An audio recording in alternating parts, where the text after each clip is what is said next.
siang. Assalamualaikum warahmatullahi wabarakatuh. Di sini Ibu, kami ada tugas untuk mencari kepala sekolah tentang identifikasi atau eksplorasi masalah yang ada di sekolah masing-masing. Silakan Bapak. Dapat. Untuk wawancara pertama ini saya membahas tentang ini Bu, tentang materi yang saya ajarkan, yaitu tentang kurangnya pengetahuan dan keterampilan siswa dalam penunjang PJOK dalam materi pelajaran CESPAS. Bagaimana menurut Ibu? Ya, kalau saya lihat sih memang masih kurang dalam segi belakang dan kadang-kadang masih salah anak-anak itu. Dan saya berharap dengan Pak Nugraha untuk mengajarkan gerakan CESPAS itu yang mana semestinya, yang mana benarnya. Terima kasih. Dan selanjutnya itu Bu, semangat belajar siswa kita ini agaknya kurang ini Bu, tidak konsisten dalam pembelajaran PJOK. Apa penyebabnya Bu? Mungkin anak-anak itu mungkin masih bosan.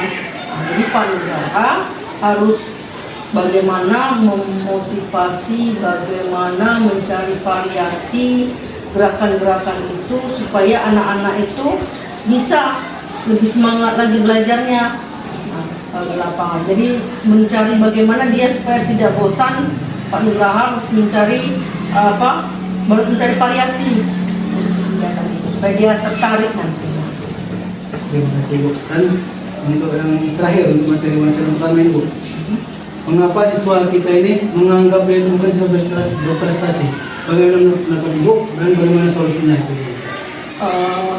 Kadang-kadang anak kita itu dia merasa mungkin dalam segi bidang akademik, ya kan, dia mungkin kurang. Tapi saya rasa harus memberikan motivasi bahwa mereka punya kemampuan, punya keahlian. Sehingga nanti kalau dalam segi pelajaran PJOK, saya yakin anak-anak kita pasti mampu. Karena anak-anak kita itu berprestasi asal mereka. Untuk wawancara ketiga Ibu, Ya. bagaimana menurut Ibu pemahaman siswa masih rendah mengenai materi pembelajaran tentang pola hidup sehat? Karena kan itu untuk kegiatan sehari-hari siswa itu tersebut. Sebaiknya itu Bapak Ibu guru di sekolah itu lebih memanfaatkan pola hidup sehat itu bisa mungkin diterapkan dengan menyampaikan dengan membentuk dibuat materi bagaimana supaya anak menarik itu mereka memahami seperti apa pola hidup itu. Jangan hanya disampaikan secara lisan saja dengan anak-anak, tapi dengan materi, dengan media, sehingga penyampaian itu sampai dengan anak-anak. Mungkin kita bisa kan, kita sudah ada di sini sarana kita menggunakan infokus. Mungkin anak itu buatlah supaya bagaimana materi yang akan kita sampaikan dengan anak itu tertarik. Nah, dengan apa? Mungkin dengan media yang kita siapkan sehingga anak-anak itu termotivasi bahwa hidup sehat itu penting, gini. Mungkin dengan cari yang melihat di media dengan infokus yang kita sampaikan itu anak-anak lebih suka nanti. Selanjutnya Ibu, bagaimana menurut Ibu sulit menerima pembelajaran itu, baik kegiatan PJOK maupun dalam pola hidup sehat itu Ibu?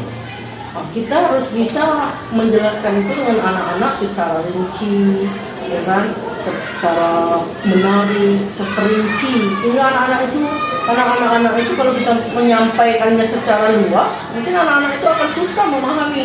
Tapi bagaimana kita berpikir, oh ini materinya harus sampai dengan anak, mungkin dengan pola dia berpikir walaupun singkat, pendek, tapi jelas, paham dengan mereka. Oh pola harus sehat ini seperti ini. Mungkin kalau kita buang sampah sembarangan, ya kan yang akan melihat itu kan kita sendiri. Maka dia terpikir untuk membuang sampah pada tempatnya. Nah itu nanti rasa apa? Bisa itu menyampaikan dengan anak-anak. Selanjutnya Ibu, bagaimana pendapat Ibu atau masukan Ibu tentang perilaku siswa kita ini kadang cenderung suka mengganggu saat berpelajaran, baik dalam pelajaran lainnya atau pembelajaran PJOK itu? Mana pendapat Ibu? Nah, ini anak-anak yang seperti inilah yang harus kita pendamping. Kita dampingi anak-anak ini, bukan kita dudukkan. Kalau anak-anak seperti itu, inilah tugas kita sebagai seorang guru. Apalagi Pak Nugraha sebagai guru PJOK yang memang bertugas di lapangan itu dilihat skill anak itu seperti apa. Nah ini anak-anak yang seperti ini butuh pendampingan. Maka Makanya nanti Pak Nugraha kedepannya saya berharap dengan apa yang didapatkan, ilmu yang didapatkan Pak Nugraha itu bisa menerapkan bahwa anak-anak ini harus butuh pendampingan khusus. Anak-anak ini mungkin lebih ekstra dijaga. Nah itu tugas kita sebagai seorang guru, tugas kita sebagai orang yang di sekolah yang dianggap pengganti orang tua kalau di lingkungan sekolah. Saya rasa itu Pak.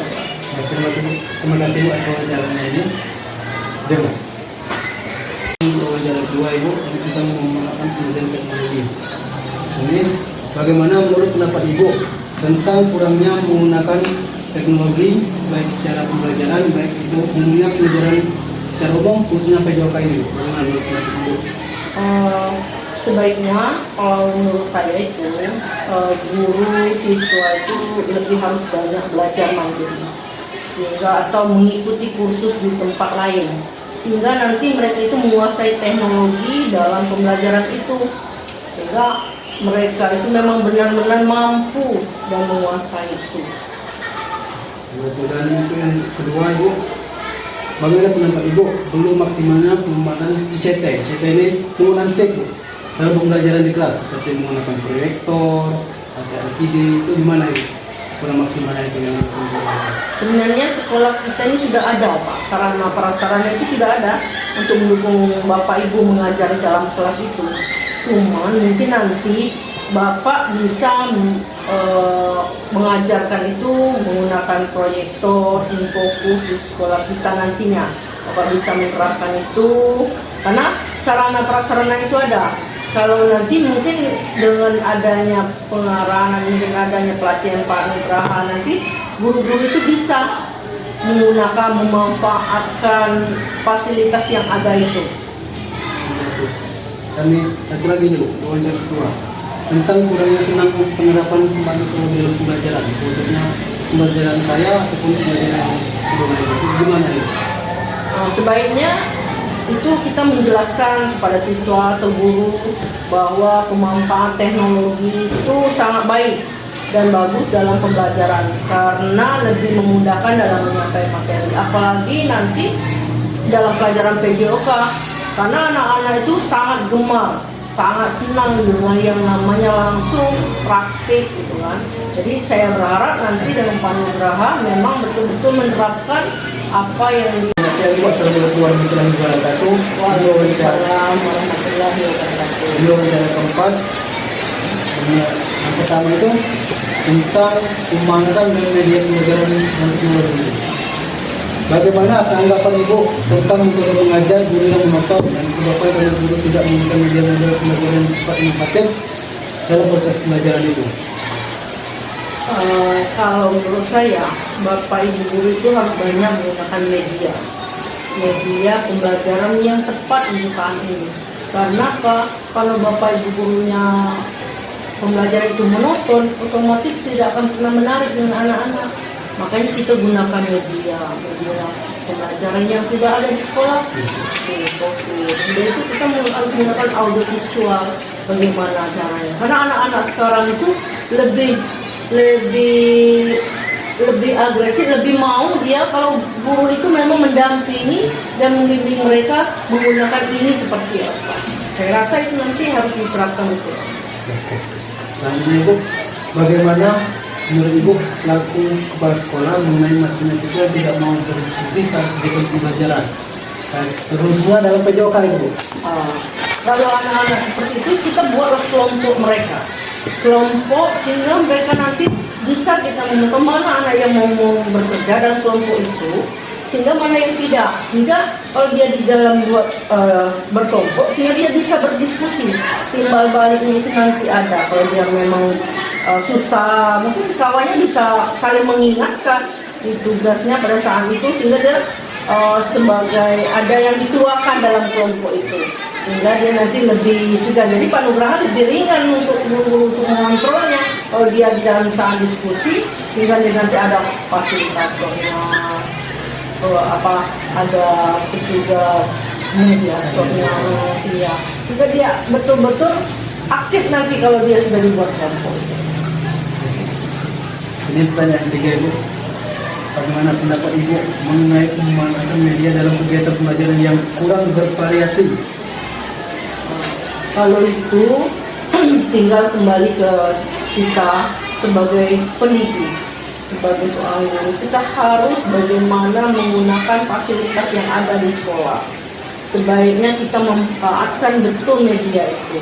Kalau kita tidak jelas, ya kita harus belajar. Karena zaman sekarang ini kita dituntut anak-anak itu harus bisa bagaimana menggunakan ini. Mungkin kita menggunakan media-media yang ada.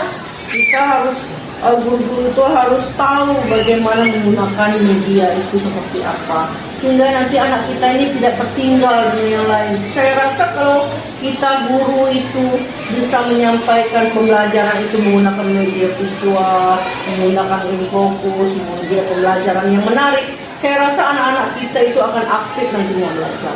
Nah itu saya berharap nanti dengan Pak Nugraha bisa melaksanakan itu dengan sebaik-baiknya.